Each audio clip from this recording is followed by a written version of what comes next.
Բարև ձեզ, Ստեփան Գրիգորյան YouTube-յան ալիքի մասնակիցներ։ Ողջունում եմ ձեզ բոլորիդ, այսօր դեկտեմբերի 26-ն է։ Մենք շարունակում ենք մեր աշխատանքը։ Այսօր անպայման ես կանդրադառնամ վարչապետ Նիկոլ Փաշինյանի մի քանի ուշագրավ հայտարարություններին եւ հայ-ադրբեջանական հարաբերությունների կոնտեքստով եւ Ռուսաստանի երկաթ գծերի կոնտեքստով շատ ուշագրավ էր, երբ որ ինքը ասեց, եթե Ռուսաստանի երկաթ գծերը Ռուսաստանը չկարողանա վերականգնել մեր մի քանի հատվածներ մեր երկաթ գծի, մենք ինքներս դա կանենք եւ կվերականգնենք մեր սեփականությունը մեր երկաթ գծերի վրա։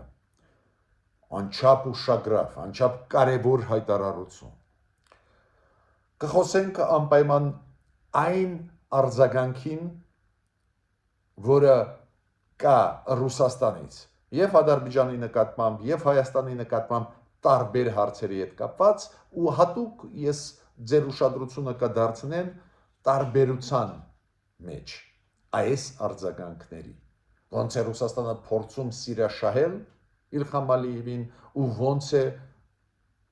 փորձում մեզ հարվածել։ Խոսքը գնում է դիվանագիտական քաղաքական հարվածների մասին։ Կարմիր խաչի միջազգային կոմիտեի ներկայացուցիչները Բաքվում հանդիպեցին հայ գերիների հետ, Բաքվի բանտերում գտնվող հայերի բոլորին տեսակցել են ինչ է դա նշանակում։ Ուրեմն սկսում եմ մեր այսօրվա աշխատանքը։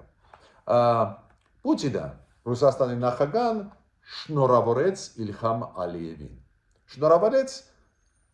ծննդյան օրվա կապակցությամբ։ Ինչ խոսքեր, ինչ դիֆիրամբներ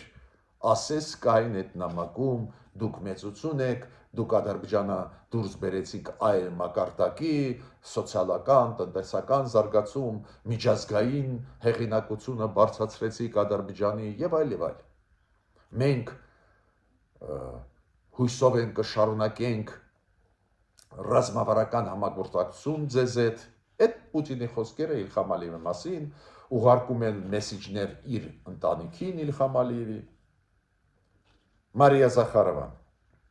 որը պաշտոնական ներկայացուցիչն է Ռուսաստանի, դուք գիտեք, Ռուսաստանի արտգործնախարարության պաշտոնական ներկայացուցիչը Մարիա Զախարովան,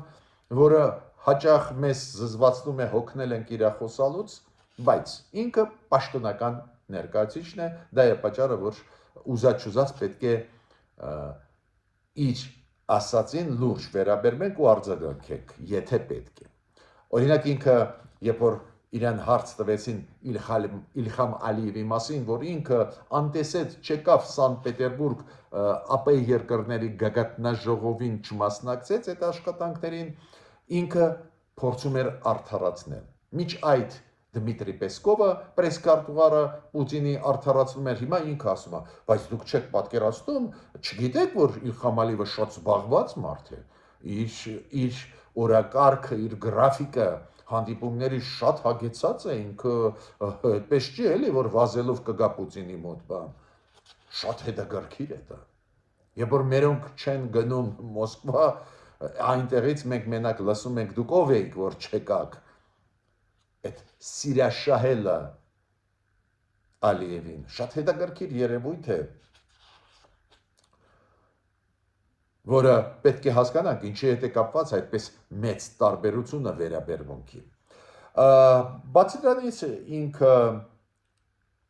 ասեց շատ կարևոր բան, որ երբ որ Պուտինը շնորհավորում էր հեռախոսազանգի միջոցով Ալիևին, նաև ինքը ասեց այդ զրույցին նաև միացավ Ադրբեջանի փոխնախագահ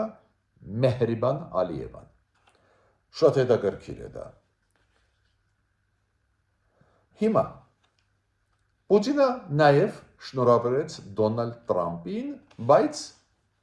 շնորհավորեց Դոնալդ Տրամպի սուրբ ծնունդի կապակցությամբ։ Ու երբ որ հարցրեցին նախատեսվում է հեռախոսազրույց Տրամփ-Պուտին, երբ որ հարցրեցին Դմիտրի Պեսկովին, Դմիտրի Պեսկովը ասաց, որ նու գոնե այս մոտորերը դեռ չի նախատեսվում այս հեռախոսազրույցը, բայց Պուտինը ուղարկեց նամակ շնորհավորական Դոնալդ Տրամփին։ Հիմա կարևոր ինֆորմացիա Վլադիմիր Զելենսկու մասին, նախագահի մասին Ուկրաինայի, որը ուղերձով հանդես եկավ Ուկրաինայի ժողովրդի առջև։ Այդ ուղերձը կապված էր հենց Սուրբ Ծնունդի հետ, ինքը շնորհավորեց Ուկրաինայի ժողովրդին, ու ինչն է այստեղ կարևորը, իր ելույթում ինքը ասեց, մեր ժողովուրդը երազում է, որ լինի խաղաղություն, ուզում է, որ լինի խաղաղություն, անում է քայլեր, որ պայքարում է, որ լինի խաղաղություն, միաժամանակ մեր ժողովուրդը ուզում է, որ այն մեկը մեռնի, այն մեկը մեռնի։ Ու պարզ է, որ բոլորը հասկացան, ում է ուղղված այդ մեսեջը, Վլադիմիր Զելենսկուն, երբ որ Վլադիմիր Զելենսկին ելույթ էր ունենում իր ժողովրդի առջև, ուղարկում էր այս իր մեսեջը իր ժողովրդին, Սուրբ Ծնունդի կապակցությամբ այն մասը, որտեղ որ ինքը ասում է, որ ես գիտեմ, որ ամբողջ Ուկրաինայի ժողովուրդը ուզում է, որ այն մեկը մեռնի, բոլորը հասկացան, որ պարզ է Պուտինի մասին է խոսքը,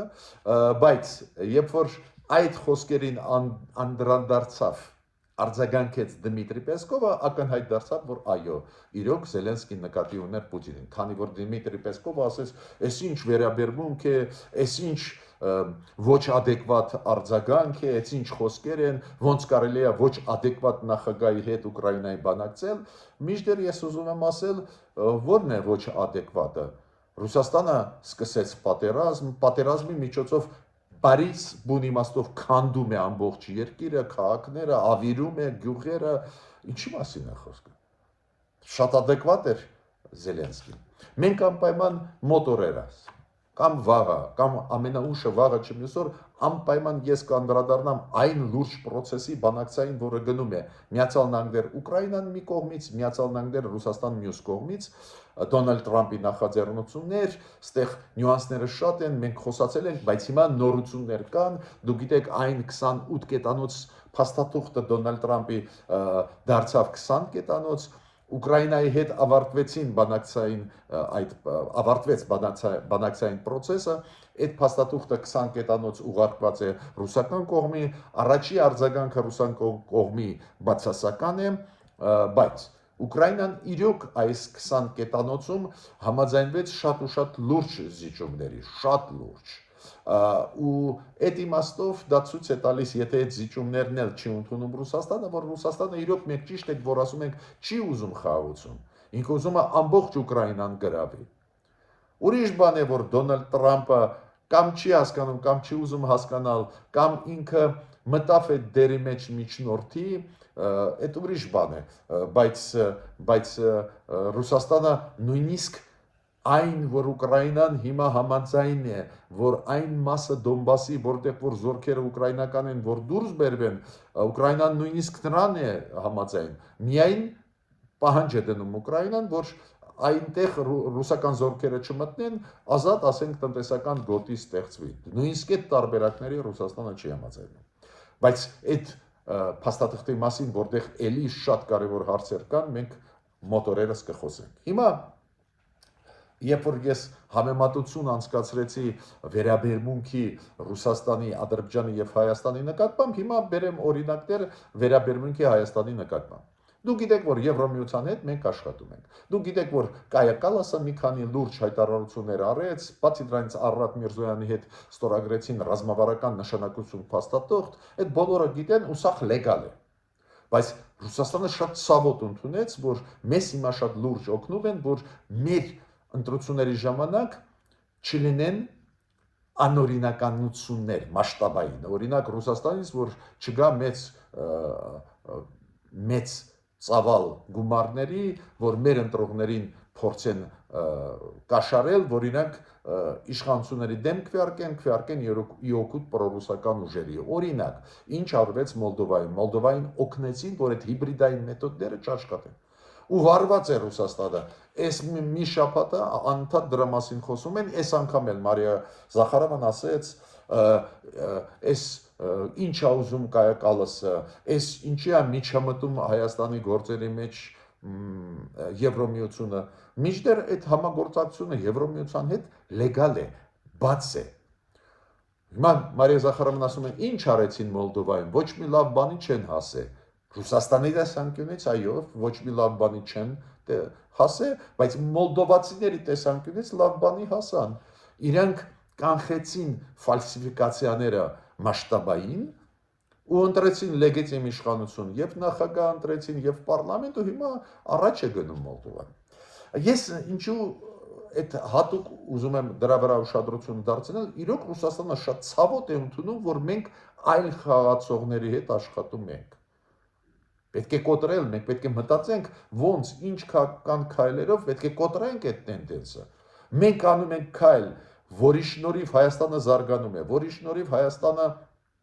ստանում է շատ լուրջ գումարներ, տեխնիկական աջակցություն զարգանալու համար, Ռուսաստանը շատ ցավոտ է ընդունում։ Ավելին, Մարիա Զախարովանը համարձակվեց ասել, ինչ արեց այս համար Եվրոմիությունը։ Մենք կարող ենք ասել, մենք ինչ ենք արել։ Թող ասի ինչ են արել։ Հայաթափեցին կամ օգնեցին հայաթափել Ղարաբաղը։ Չարձագանքեցին, երբ որ մեր տարածք մտան օտար զորքերը։ Ինչ արեցին մեզ համար։ Երկաթ գիծը ինչ վիճակում է, բոլորդ գիտեք։ Ու կասկած ես չունեմ, ոչ մի վերականգնում այն երկու կարևորագույն մեզ համար հատվածների, որի մասին հիմա ավելի ուշ կխոսեմ, Երասխ, Նախիջևան ու Իջևան Կազախ չեն էլ վերականգնի։ Բայց անընդհատ այդ թեմաներին վերադառնում են, որ փորձեն ակտիվացնել ստեղ հակապետական ուժերին։ Հիմա օրինակ, նույն Մարիա Զախարովան նույն բրիֆինգում երեք անդրադարձավ որ թեմային, հայ-ադրբեջանական։ Ու ինքը ասում է մենք գոհ ենք, որ ինչ որ դրական զարգացումներ կան, ապա շրջափակման կոնտեքստով, բայց ինքը ասում է այդ ամեն ինչը պետք է նայել 3 գումարած 3-ի շրջանակներում։ Տեսակ նույնիսկ այն դրականը, որը գնում են, իբր իրանք ասում են, որ դրական են, իրանք էլ գնահատում են այդ Ադրբեջանի հետ խաղացան ուղղությամբ գնալը, ապա շրջափակում, Ադրբեջանը իր տարածքը տվեց, որ Հայաստան մտնեն բերները, նույնիսկ դա ինքը փորձում է մտցնել իրանց մեզ համար անպտուղ ֆորմատներ։ Ինքը ասում է այ 3 գումարած 3 բանաձևը շատ կարևոր է, Թուրքիա, Իրան, Ռուսաստան ու 3 հարավային Կովկասի երկրները անպայման, ու մենք սպասում ենք, որ հերթը եկավ, որ կամ Բաքվում, կամ Երևանում արտգործնախարարները հանդիպեն այս տարի ու մյուս տարի, ու մենք սպասում ենք, որ մեզ ասեն, ոնց պայմանավորվեց Բաքուն Երևանի հետ կամ Երևանը Բաքվի հետ։ Տեսակ, այդ մեր հաջողությունները անընդհատ ուզում են մտցնել իրանց ձևաչափերի մեջ, ու այդ ձևաչափերի շրջանակներում ինչ կորուստներ մենք ունեցանք, դուք լավ հիշում եք։ Հիմա պարզ է անդրադարձավ Մարիա Զախարովան նաև Սամվել Կարապետյանի հարցին, անդրադարձավ այս էլեկտրոսետի Հայաստանի, Արմենիա այդ Հայաստանի էլեկտրոցանցերի հարցերին անդրադարձավ ու ասեց, որ պետականացվում է դա բիզնեսին վնաս է տալիս, դրսից բիզնեսը չի գա, Ռուսաստանի չի գա եւ այլն։ Նորից բացասական երանգներ։ Ու ինքը ասում է Սամվել Կարապետյանի հարցով մենք զբաղվում ենք, ոնց է իր առողջությունը, ինքը Ռուսաստանի քաղաքացի է։ Ինչ եմ ուզում ասել։ Անընդհատ բացասական մեսիջներ նույնիսկ այնտեղ, որտեղ որ օրինակ նույն Ադրբեջանի հետ ինչ որ դրական տեղաշարժ կա։ Նաև պետք է կարևոր ինֆորմացիան ու շատ դրական ինֆորմացիա ձեզ ասել, դու գիտեք Ադրբեջանը հանեց իր տարածքից նաև միջազգային կարմիր խաչը ու բարդ դարձավ վերահսկել իրավիճակը այն հայերի, ովքեր գտնվում են Բաքվի բանտերում, 23 օֆիցիալ ճանաչված Ադրբեջանի կողմից, բանտարկված հայերի մասին է խոսքը 24 հոգու, ու կարմիր խաչը այնուամենայնիվ չնայած որ Ադրբեջանը փակեց ճանապարհը կարմիր խաչի Ադրբեջանում եւ գրասենյակը փակեց եւ թույլ չէր տալիս գործել, բայց այնուամենայնիվ Ադրբեջանի ղեկավարությունը համաձայնվեց, որ Կարմիր խաչի միջազգային կոմիտեի ներկայացուցիչները մտնեն Ադրբեջան, մտնեն այդ բանտերը ու տեսակցեն հայերի։ Բոլորին տեսակցեցին, այդ ինֆորմացիան տվեց Կարմիր խաչը Հայաստանի բոլորին, պարզ է ինչ են ուսումնասիրում առողջության վիճակը, պայմանների վիճակը, վերաբերմունքը իրանց նկատմամբ կամ եթե առողջական խնդրեմ կա բուժվում են թե ոնց, դա լուրջ ինֆորմացիա է, քանի որ Ադրբեջանում բոլորը գիտեն, վերահսկողությունը ամբողջությամբ Իլհամ Ալիևի ձեռքերում է, էդ էլ հաշվի առնելով, որ իրանք երկրից հանեցին Կարմիր խաչը, միջազգային Կարմիր խաչի կոմիտեին օֆիսը, հիմա որ թույլ տվեց մտնել, հանդիպել հայերի հետ, դա շատ դրական մեսիջ է, նաև այդ թվում մեզ համար, հայերիս համար։ Հիմա ուզում եմ անդրադառնալ այն թեմային, որը կապված է Նիկոլ Փաշինյանի հայտարարությունների հետ վերջի ժամանակներս։ Նիկոլ Փաշինյանը ակտիվ գործում է, հաճախ ելույթներ է ունենում, դու գիտեք, մենք մեկնաբանում ենք այն իր ելույթները, որոնք վերաբերում են արտաքին քաղաքականության հարցերին, ուստեղ ես պետք է ասեմ, որ Նիկոլ Փաշինյանը անդրադարձավ այն հարցին, որ երբ որ մարդիկ ասում են լավ, Ադրբեջանից եկավ բենզին, բայց մենք կարողանանք մեր ապրանքները օրինակ վաճառել Ադրբեջանում, մենք կարողանանք մեր ապրանքները մտցնել Ադրբեջանի տարածք, Ադրբեջանի շուկա օգտագործել, կամ մենք կարանք մեր ապրանքները այլ երկրների համար, օրինակ Ռուսաստանի, Ղազախստանի համար Ադրբեջանի տարածքով դուրս բերել։ Ուստեղ Նիկոլ Փաշինյանը ասեց, որ այո, գնում են բանակցությունները, մենք խոսել ենք դրա մասին ու առանձին հայտարարություններից ես տեսնում եմ, որ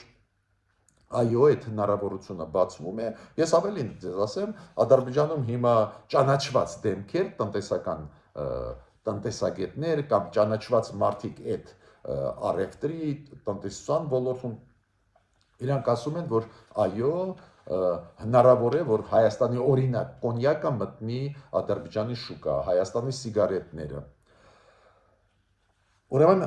այդ կարևոր ինֆորմացիա է, քանի որ պարզ է, որ վարչապետը առանց ունենալու ինչ որ դրական մեսիջներ չէր ասի այդ հնարավորությունների մասին, ինչը ես շատ բարձր եմ գնահատում, շատ կարևոր է, որ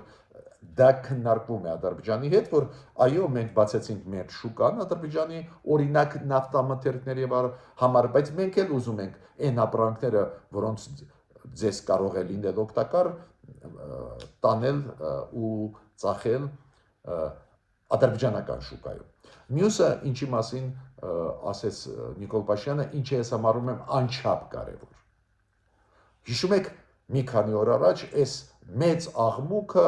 որ Նիկոլ Փաշինյանը երբ որ գնաց Սանտ Պետերբուրգ, միջև գնալը ասեց, որ մենք բաց ենք Ռուսաստանի համար, եթե Ռուսաստանը ուզում է ապաշրջափակման process-ի մեջ մտնել տարածաշրջանում, մենք բաց ենք, մենք պատրաստ ենք տալ հնարավորություն ու սպասում ենք Ռուսաստանի երկաթգծերից, որ վերանորոգեն Երասխ Նախիջևան այդ հատվածը երկաթգծի, Ղազախ Իջևան եւ դեպի Թուրքիայի սահման, ու առաջարկում ենք, որ երկաթգծերը Ռուսաստանի, ովքեր կոնցեսիա ունեն Հայաստանի երկաթգծերի վրա, այդ աշխատանքը տանի մեծ աղմուկ էր նաև քննադատում էին Նիկոլ Փաշինյանի այն մարդիկ, ովքեր կողմնակից են այդ խաղաղության process-ի։ Ինչու են քննադատում մարդիկ։ Ես հիմա պրոռուսականների մասին չեմ էլ ասում։ Նորմալ փորձագետներ քաղաքական ուժերին է, քանի որ մտավախություն կա, որ Թրամփ ծրագրի մեջ մեր կառավարությունը կարող է սխալ անի ներգրավելու Ռուսաստանը։ Ես ի սկզբանե ասացի, ես դա այդ վտանգը չեմ տեսնում, քանի որ ապաշրջափակման process-ը մեծ է։ TRIP ծրագիրը, Թրամփ ուղու ծրագիրը կապված է Մեղրիի երկաթգծի հետ կամ նոր կառուցվող հարավում գազամուղերի կամ նավթամուղերի։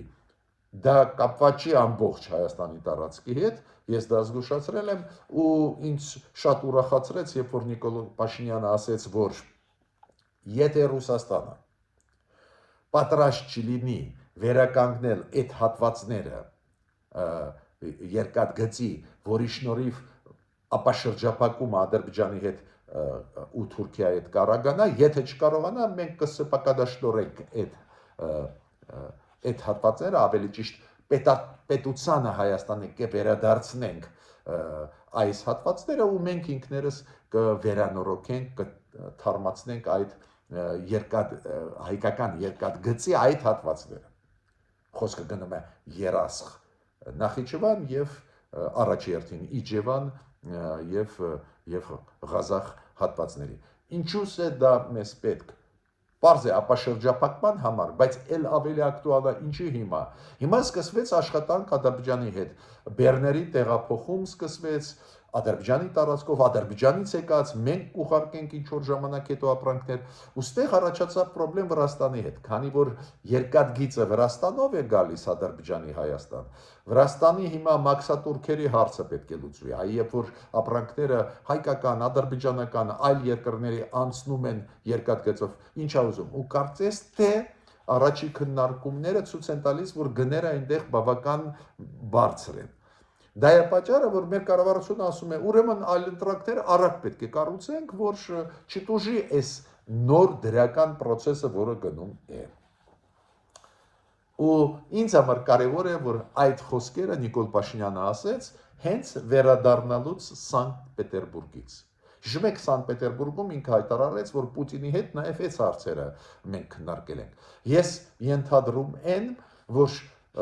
ոչ մի էնտուզիազմ այս ձևի ծրագրեր Պուտինի մոտ չառաջացրեցին, Նիկոլ Փաշինյանը դա հասկացավ ու արեց հայտարարություն, եթե ինչ-ինչ պատճառներով Ռուսաստանը արագ դա չի անի, մենք ինքներս նորից կպետականացնենք այս հատվածները մեր հայկական երկաթգծի կվերցնենք կոնցեսիայից կվերցնենք Ռուսաստանի, այս հատվածների վրա կմարենք կոնցեսիան կփակենք, պետականացնենք ու պետությունը Հայաստանի կվերականգնի այդ հատվածները։ Միանշանակ ողջունում եմ այդ քայլը, այդ